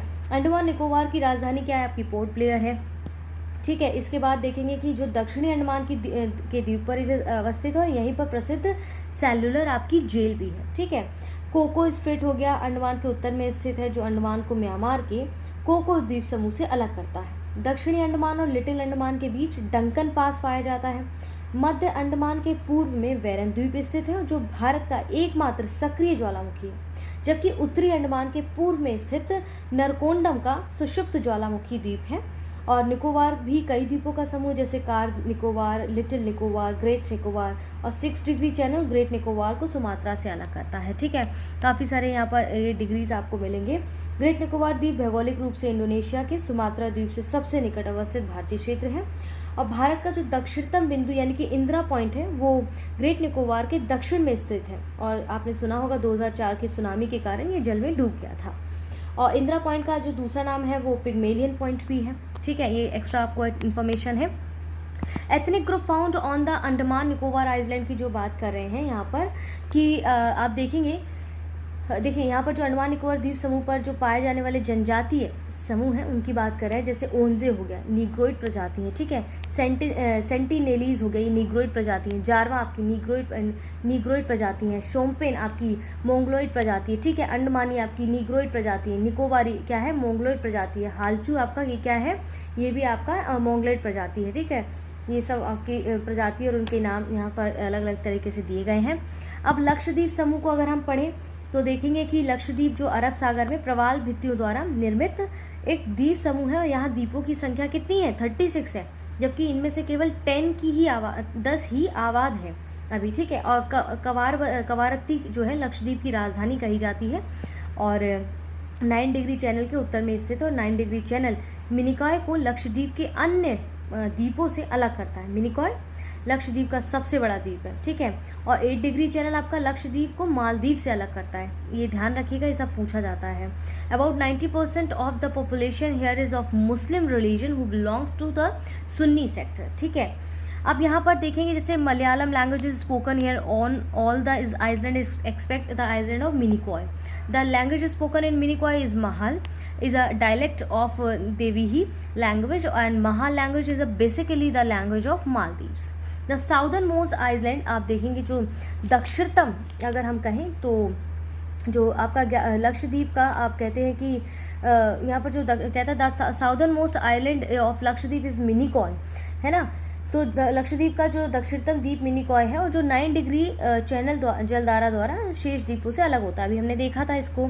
ठीक है, Lakshadweep and Maldives are separated by 8 degree channel of water. हमने देखा है 11 डिग्री चैनल है उसके सारे लक्षद्वीप को 2 भागों में बांटा जाता है। उत्तरी भाग को अमनदीवी कहते हैं और दक्षिणी भाग को कन्नौर कहते हैं। क्लियर हो रहा है। अदर आइलैंड यहाँ पर जैसे हम देखेंगे तो कौन कौन से, जैसे श्रीहरिकोटा द्वीप हो गया आपका। ठीक है, तो जैसे श्रीहरिकोटा जो है वो आंध्र प्रदेश के तट पर अवस्थित द्वीप है, और इस द्वीप पर भारत का एकमात्र जो उपग्रह है वो प्रक्षेपण केंद्र सतीश धवन अंतरिक्ष केंद्र है। और श्रीहरिकोटा पुलिकेट झील को बंगाल की खाड़ी से सेपरेट करता है, और पुलिकेट झील आंध्र प्रदेश और तमिलनाडु राज्य की सीमाओं पर अवस्थित है। वहीं अब पंबन आइलैंड की बात की जाए तो यह आदम ब्रिज और कहते हैं राम सेतु का ही भाग है, और भारत और श्रीलंका के बीच स्थित है। पंबन द्वीप पर ही रामेश्वरम स्थित है, और ये मन्नार की खाड़ी में अवस्थित है। राइट, इसके बाद न्यूमूर द्वीप की अगर मैं बात करूं तो ये आपकी बंगाल की खाड़ी में भारत और बांग्लादेश की सीमा पर अवस्थित है, जिसके कारण इस पर अधिकार को लेकर दोनों देशों के बीच उठे विवाद के चलते इसे दोनों देशों के बीच बांट दिया गया है। ठीक है, भारत के हिस्से में आए इस द्वीप का जो अधिकांश भाग है वो जलमग्न अवस्था में है आपका, और कहते हैं कि यहाँ पर जैसे व्हीलर आइलैंड की बात कर रहे हैं तो ये द्वीप जो है महानदी, ठीक है, आपका जो द्वीप है ये महानदी यानी कि अब्दुल कलाम द्वीप भी इसे कहा जाता है, ध्यान रखिएगा। ठीक है, ये ओडिशा के सागर तट के परे राजधानी भुवनेश्वर से लगभग 150 किलोमीटर की दूरी पर स्थित द्वीप है, और इसका पुराना नाम व्हीलर द्वीप है। इसका प्रयोग भारत अपने प्रक्षेपास्त्र कार्यक्रम के परीक्षण के केंद्र के रूप में करता है, और कहते हैं कि ये it is located in north Andaman island near Diglipur. तो ये आप देखेंगे कि ये जो अंडमान निकोबार की जो बात जैसे कह रहे हैं ना कि it is located in north जो उत्तरी अक्षांश के आप यहाँ पर north Andaman island near Diglipur. ठीक है, the highest peak of Nicobar island जो आप देखेंगे हाईएस्ट पीक जो शिखर है वो सैंडल पीक है अंडमान द्वीप समूह की। ठीक है, इज द माउंट थ्रिलर और which is located in great Nicobar द्वीप समूह। और इसके बाद जैसे वेरन आइलैंड इज लोकेटेड आप द्वीप जो वेरन द्वीप बंगाल की खाड़ी में अंडमान निकोबार से सागर पोर्ट वेयर से 135 किलोमीटर दूरी उत्तर पूर्व में अवस्थित है, और ये दक्षिण एशिया का ऐसा एकमात्र सक्रिय ज्वालामुखी है। और इस सागर में नरकोंडम द्वीप भी अवस्थित है जो प्रसुप्त ज्वालामुखी है आपका। ठीक है, एक्टिव वोल्केनो है आपका साउथ एशिया का। 10 डिग्री चैनल की अगर मैं बात करूँ तो आपका 10 डिग्री चैनल का है वो उत्तरी अक्षांश रेखा के समानांतर है, और Warren island is located in Andaman.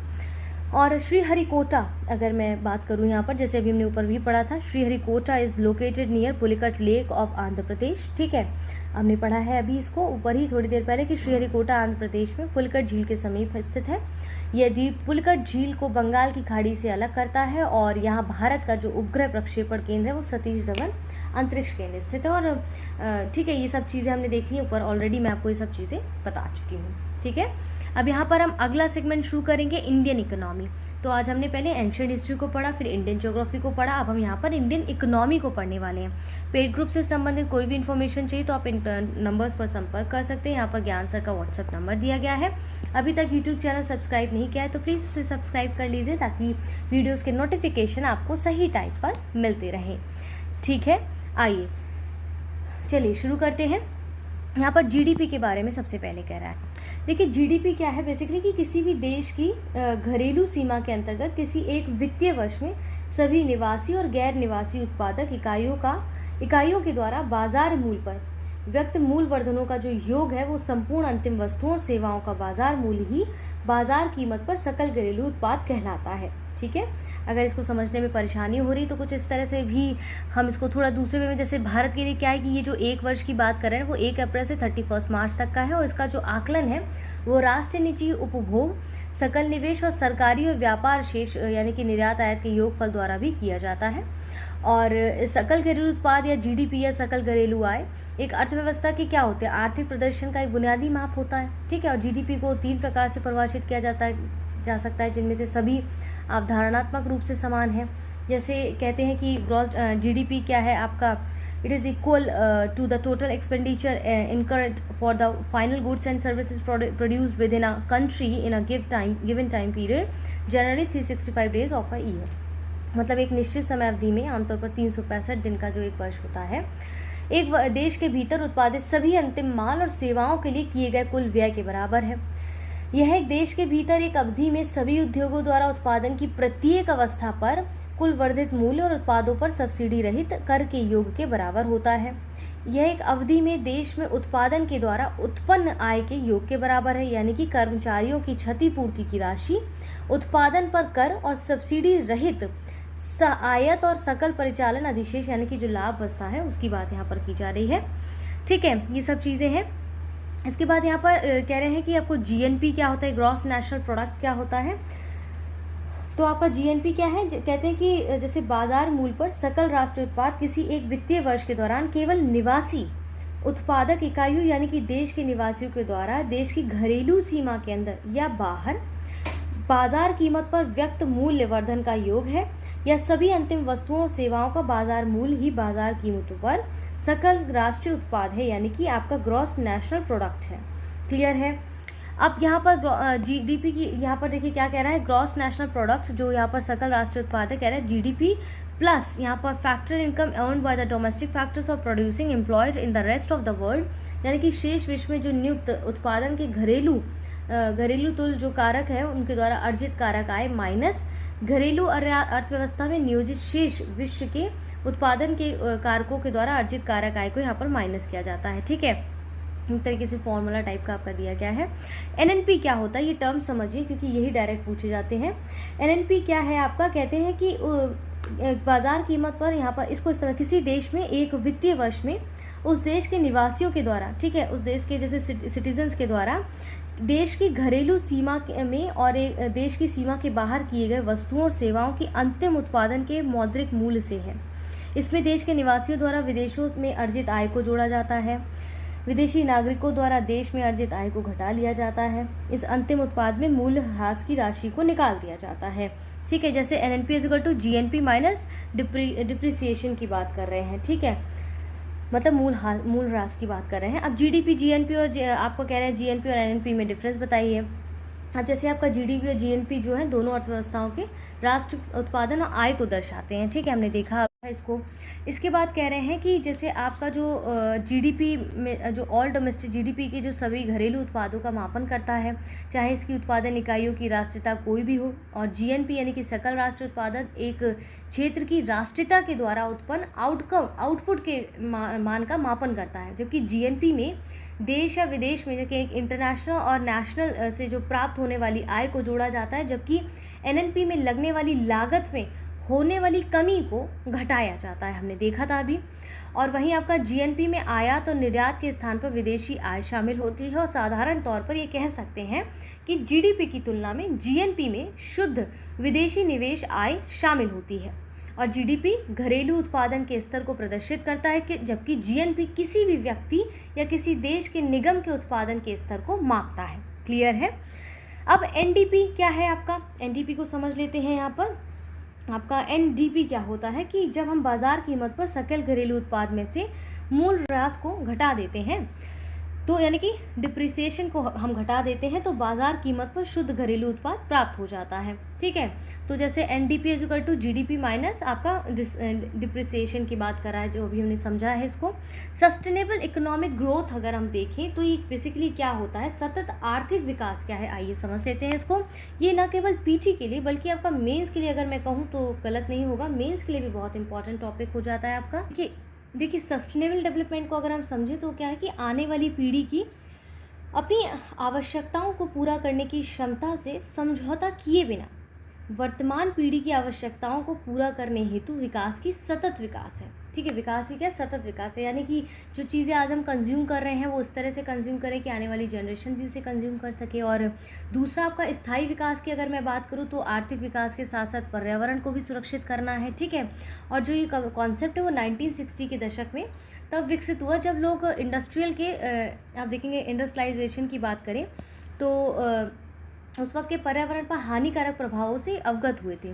और सतत विकास की अवधारणा की शुरुआत अब 1962 में जब वैज्ञानिक रॉकल कॉर्सन ने द साइलेंट स्प्रिंग नामक पुस्तक लिखी, और ये पुस्तक उनके पर्यावरण, अर्थव्यवस्था और सामाजिक पक्षों के मध्य परस्पर संबंधों के अध्ययन में मील का पत्थर साबित हुई है। और सस्टेनेबल विकास की सबसे अच्छी परिभाषा ब्रटलैंड आयोग ने अपनी रिपोर्ट में और कॉमन फ्यूचर में दी थी, और उन्होंने सतत विकास को ऐसा विकास कहा जो भविष्य की पीढ़ियों की आवश्यकताओं की पूर्ति से बिना समझौता किए वर्तमान की आवश्यकताएं पूरी करता है। ठीक है, ये आर कॉमन फ्यूचर यहाँ पर दिया गया है। वर्ष 1968 में आप देखेंगे कि जीव विज्ञान शास्त्री जो पॉल एरुलिश थे, उन्होंने अपनी पुस्तक थी पॉपुलेशन बम में प्रकाशित किया, जिसमें उन्होंने मानव जनसंख्या, संसाधन दोहन और पर्यावरण के बीच संबंधों पर थोड़ा सा प्रकाश डाला है उन्होंने। ठीक है, सस्टेनेबल डेवलपमेंट ऑब्जेक्टिव्स क्या है या उनका उद्देश्य क्या है, जैसे अब यहाँ पर कुछ दूरगामी व्यापक उद्देश्य भी हैं इसके, जैसे जाति, धर्म, भाषा, क्षेत्रीय बंधनों से मुक्त होने चाहिए। ये उद्देश्य शोषणकारी मानसिकता की जंजीरों से अर्थव्यवस्था की मुक्ति हेतु ऐसा अधिकार पक्ष है जिन्होंने राष्ट्र की जैव संपदा को नष्ट होने से बचाया है। और इनके उद्देश्य कुछ इस प्रकार से हैं, जैसे to protect the earth natural resource from the misuse. ठीक है, यहाँ पर इनके लक्ष्य देखिए क्या क्या है, किस प्रकार से दिए गए हैं। जैसे यहाँ पर पृथ्वी के जो प्राकृतिक संसाधन उनके दुरुपयोग से बचाना, ऐसी वैज्ञानिक तकनीकों की खोज हो जो प्राकृतिक नई नई टेक्नोलॉजी की खोज हो जो हमारे पर्यावरण को क्षति पहुंचाए, विकास करे। ठीक है, those who act according to the laws of the nature, जो प्रकृति के नियमों के अनुसार कार्य करें। विविधता की रक्षा करना और विकास की नीतियों में स्थानीय समुदायों को शामिल करना। शासन की संस्थाओं का विकेंद्रीकरण करना। ठीक है, यहाँ पर डिसेंट्रलाइजेशन की बात कर रहा है कि शासन की संस्थाओं का विकेंद्रीकरण करना और उन्हें अधिक लचीला, पारदर्शी यानी कि ट्रांसपेरेंट और जनता के प्रति जो है उत्तरदायी बनाना है। ऐसी इंटरनेशनल इंस्टीट्यूशंस की योजना बनाना जो निर्धन देशों की आवश्यकताओं को समझकर बिना उनके पर्यावरण को नष्ट पहुंचाए उनके डेवलपमेंट में मदद करें और अधिकांश लोगों के जो जीवन स्तर है उनको समानता और न्याय के अनुरूप बनाएं। ठीक है, विश्व के सभी राष्ट्रों में शांतिपूर्ण सहअस्तित्व को बढ़ाना, क्योंकि केवल शांति ही जो है, पीस ही जो है वो मानव के व्यापक हितों की रक्षा सुनिश्चित करता है। और सतत विकास एक मूल्य आधारित अवधारणा है जो परस्पर सह अस्तित्व और सभी के लिए सम्मान जैसे आदर्शों की मांग करता है। और ये निरंतर विकास प्रक्रिया है जो सांस्कृतिक, सामाजिक, आर्थिक, राजनीतिक और पर्यावरणीय घटकों में सामंजस्य पर आधारित है। ठीक है, एग्रीकल्चर एंड फूड मैनेजमेंट आप देखेंगे जो आपका यहाँ पर कृषि और खाद्य प्रबंधन की अगर मैं बात करूँ तो इसमें मोटी मोटी चीज़ें हमें समझनी आइए समझते हैं। जिससे देखिए भारत जो है वो हमें सबको पता है विकासशील देश है, उसका आर्थिक परिवर्तन मुख्यतः उसकी कृषि उसका जो है मेन कह सकते हैं मेन आधार है, और कृषि पर और सहायक क्षेत्रों पर ज़्यादातर निर्भर रहता है। और ये क्षेत्र जो है ग्रामीण आजीविका, ठीक है, रोजगार, राष्ट्रीय खाद्य सुरक्षा में महत्वपूर्ण भूमिका निभाते हैं। भारत में जो आजीविका का सबसे बड़ा साधन है और कृषि आपका, और भारत में अधिकतर 70% जो ग्रामीण जनता है वो अपनी आजीविका जो है अपना लाइफस्टाइल सर्वाइव करने के लिए आजीविका जो उसकी है वो मुख्यतः कृषि पर ही निर्भर रहती है, और 82% किसान लघु और सीमांत होते हैं, ठीक है। अब देखिए विकास में समावेशिता का जो उद्देश्य है वो है ग्रामीण विकास पर बल देते हुए प्राप्त करना होगा, जहां कृषि इसे बेहतर रूप में कर सकती है। और सरकार का मुख्य उद्देश्य क्या है? किसानों की आय को दोगुना करना, ठीक है। जैसे आय सहायक स्कीम हो गया, फसल बीमा हो गया, जल संरक्षण हो गया, अवशिष्ट प्रबंधन तकनीकों से लेकर कृषि विपणन सुधार जैसे अनेक उपाय किए जाते रहे हैं, ठीक है। इसके बाद आप देखेंगे इसमें जैसे पिछले 2-3 ईयर्स में आप देख कृषि क्षेत्र में काफ़ी तेज़ी से विकास हुआ। इस क्षेत्र में जो कार्यबल का सबसे बड़ा नियोक्ता है, और जैसे आप देखेंगे जीवीए जो आपका देश ने सकल मूल्यवर्धन में 18.8%, ठीक है, 22 का ये 21 का आंकड़ा है। उसके साथ 20-21 में 3.6% तथा 3.9% की वृद्धि की। और पशुधन हो गया, डेयरी हो गया, मत्स्य उत्पादन हो गया, मत्स्य पालन हो गया सहित संबंधित क्षेत्रों में वृद्धि और इस क्षेत्र में समग्र विकास के प्रमुख संचालक रहे हैं हम। तिलहन खाद्य तेलों के उत्पादन, घरेलू आपूर्ति में वृद्धि, चीनी क्षेत्र में किए गए भागीदारी और फसल विविधीकरण को बढ़ावा दिया है, ठीक है। फसल उत्पादकता को, मशीनीकरण को, प्राकृतिक खेती में जल संरक्षण के माध्यम से स्थायी कृषि की आवश्यकता को महसूस किया है। सिंचाई में काफ़ी मददगार जो है अलग अलग योजनाएं लाई गई हैं। इस बात पर भी चर्चा की जाती है कि फसल विविधीकरण को बढ़ावा देने के लिए न्यूनतम समर्थन मूल्य यानी कि जो मिनिमम सपोर्ट प्राइस है नीति का उपयोग कैसे किया जाए।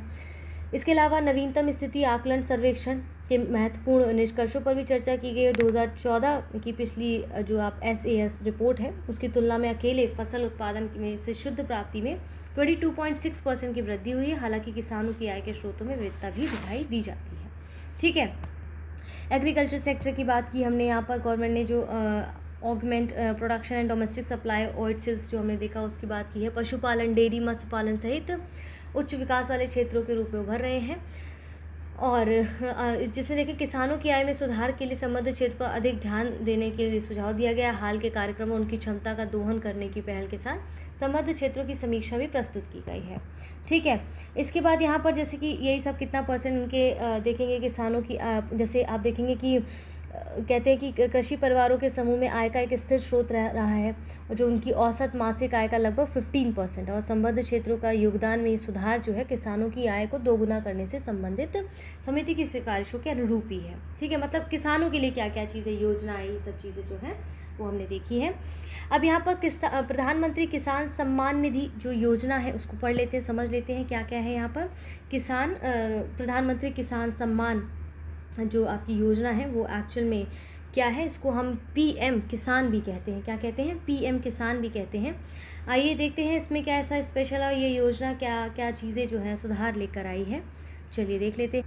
देखिए जैसे कहते हैं कि जैसे इसमें देखेंगे जो ये उद्देश्य क्या था कि इसका उद्देश्य है प्रत्येक फसल चक्र के अंत में प्रत्याशित कृषि आय के अनुरूप उचित फसल स्वास्थ्य और पैदावार सुनिश्चित करने के लिए विभिन्न आदानों की खरीद और संबंधी छोटे और सीमांत किसानों की वित्तीय जरूरतों को पूरा करना है। इस तरह के खर्चों को पूरा करने के लिए उन्हें साहूकारों के चंगुल से बचाना और खेती की गतिविधियों में उनकी निरंतरता सुनिश्चित करना है, उसके उद्देश्य से इस योजना को लाया गया था, ठीक है। PM किसान मोबाइल ऐप इसे इलेक्ट्रॉनिक्स और सूचना प्रौद्योगिकी मंत्रालय के सहयोग से राष्ट्रीय सूचना विज्ञान केंद्र द्वारा विकसित और डिज़ाइन किया गया है। भौतिक सत्यापन मॉड्यूल योजना में निर्धारित प्रावधानों के अनुसार प्रत्येक वर्ष अनिवार्य रूप से 5% लाभार्थियों का भौतिक सत्यापन किया जाता है इसमें, ठीक है। अब प्रधानमंत्री फसल बीमा योजना की अगर मैं बात करूं, किसकी? प्रधानमंत्री फसल बीमा योजना, जिसको हम यहाँ पर देखिए PMFBY भी कहते हैं। तो देखिए इसका उद्देश्य क्या था कि ये जो एक्चुअल में 2016 में इसको लॉन्च किया था, कृषि एवं किसान कल्याण मंत्रालय के द्वारा इसको लॉन्च किया गया। इसने राष्ट्रीय कृषि बीमा योजना और राष्ट्रीय कृषि बीमा योजना को संशोधित राष्ट्रीय कृषि बीमा योजना को परिवर्तित कर दिया, ठीक है।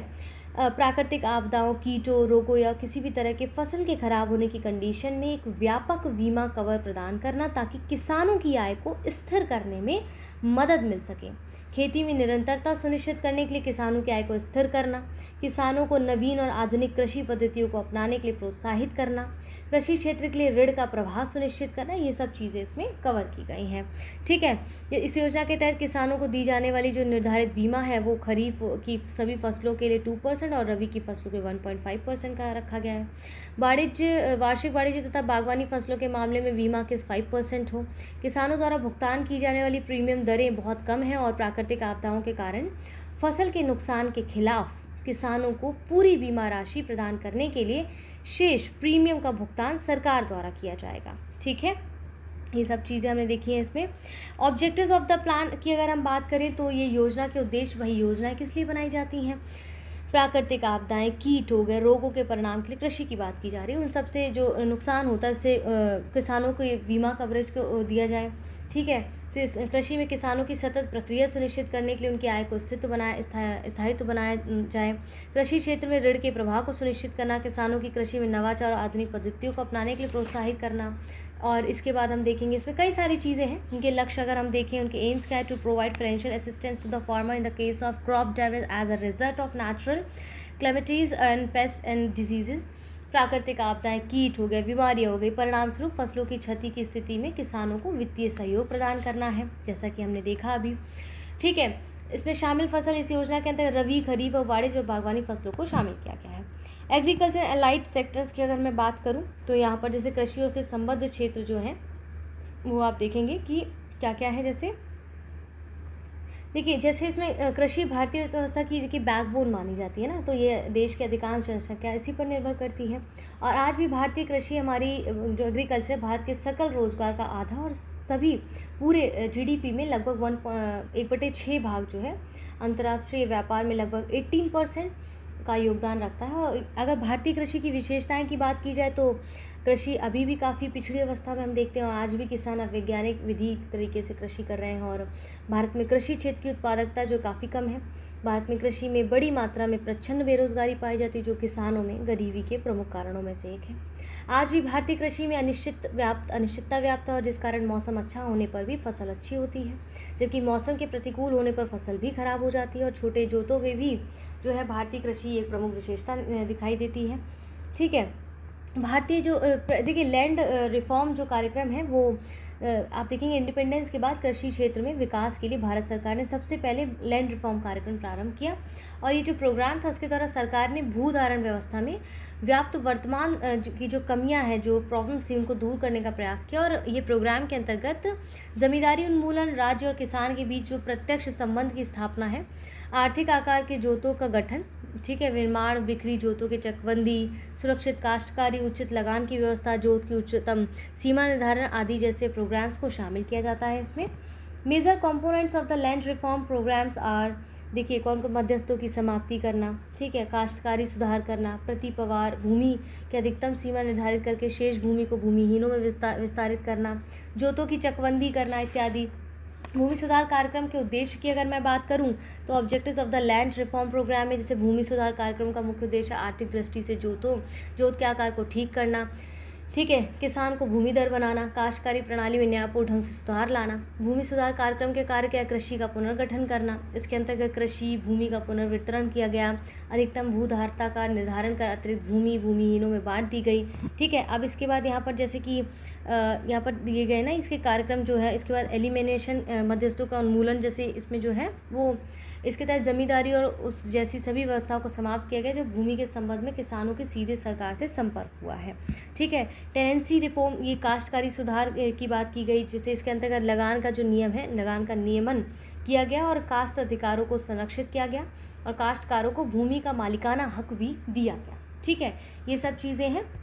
तो आज हमने यहाँ पर ancient history, Indian geography and Indian economy का कुछ पार्ट को कवर किया। इसी तरह निरंतर आप हमारे चैनल पर बने रहें। यहाँ पर कॉन्टैक्ट डिटेल्स दिए गए, एग्जाम और फॉर्म या फिर किसी जो टॉपिक से संबंधित कोई भी इन्फॉर्मेशन चाहिए तो आप इस पर कॉल कर सकते हैं। इसी के साथ हमारे साथ निरंतर बने रहें, अपना ध्यान रखें, अपनों का ध्यान रखें और निरंतर पढ़ाई करते रहें। हमारे चैनल के साथ जुड़े रहें। जय हिंद, जय भारत।